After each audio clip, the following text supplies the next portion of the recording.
If you look at how our towns were laid out 50 years ago, there really were spaces for people to come together, to get outside, to interact. Those spaces are largely gone. In many of our towns, the downtown area is crumbling, and you don't see people there except in cars. As you can see, as we make this trip through our Main Street, you see all these businesses that are empty buildings. So what we're talking about doing is redesigning our living areas, our communities, our neighborhoods, back towards what they've been for millennia. Well, Complete Streets really has to do with design of neighborhoods, design of transportation infrastructure to allow not just a focus on automobiles, on cars, but allow safe and attractive places for more active transportation like walking, biking. Complete Streets are designed and operated to enable safe access for all users, including pedestrians, bicyclists, motorists, and transit riders of all ages and abilities. It's a paradigm shift of just moving cars, and now we're moving people, and we're serving everybody.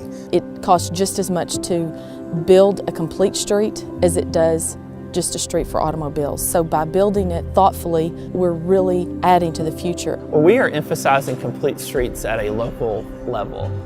Complete streets are often best implemented within a city environment where you have a lot of walking opportunities. So that is our emphasis. The beauty of the Razorback Greenway is that you really do see people from all walks of life. The high dollar executive may use the Greenway for one reason, whereas it's more of a necessity for maybe some of our younger population to use to be able to ride their bike to work because maybe they don't own a car yet. Well, there's a lot of households that don't have vehicles or have one car for a family. And so if you have a complete street in an area that gives you that connection to a place of work or a place to shop for groceries, you've got options. And so a complete street definitely kind of tips the scale for equality. We do have a lot of children that have to walk to school. And as a mayor, I want a safe path for these children to be able to walk to school. There really needs to be something here in Pine Bluff to happen so that biking and cycling is safer for recreation, transportation, and just a fun thing to do. A healthy city is a happy city. So complete streets and trail systems and sidewalks are part of providing an outlet for our citizens to be healthy. And in turn, they're happy to live here and they want to live here. We're a community of choice because we have this type of infrastructure. It's our responsibility to one another to build healthy communities. Complete Streets really is just a starting point and could lead to many other things that will help our community become healthier. I think for communities, it's a very worthwhile investment, and I believe it's an investment in the future livability and longevity of your community.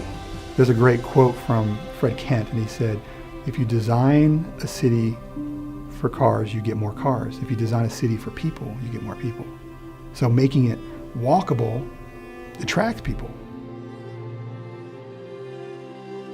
Back several years ago, we had some industries closing that employed a lot of friends and families, and so we felt like that we needed to do something, and making us a community, attractive community, and making it a walkable community. We've been very successful building greenway trails. Our Main Street has been very aggressive. We have new streetscape going in there. We wanted to get in on the front end of that and be one of the very first successful, businesses throughout this whole revitalization. Since we have implemented our improvements, we have seen a reduction in speed. We have seen more cyclists and more pedestrians out and about. We've had several new businesses open up that cater to the local residents here. Well, we're in the early stages of Complete Streets, and we understand that this is an important part of our community.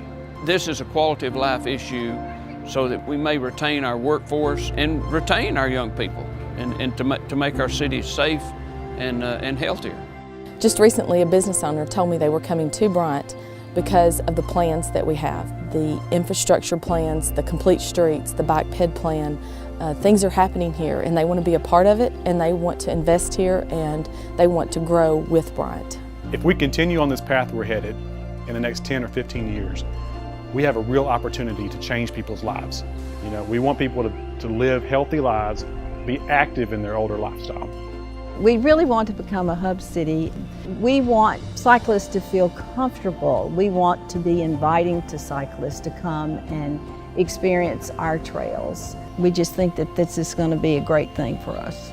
We want people to come to Jonesboro and work, play, and live here. We want it to be the jewel of Northeast Arkansas.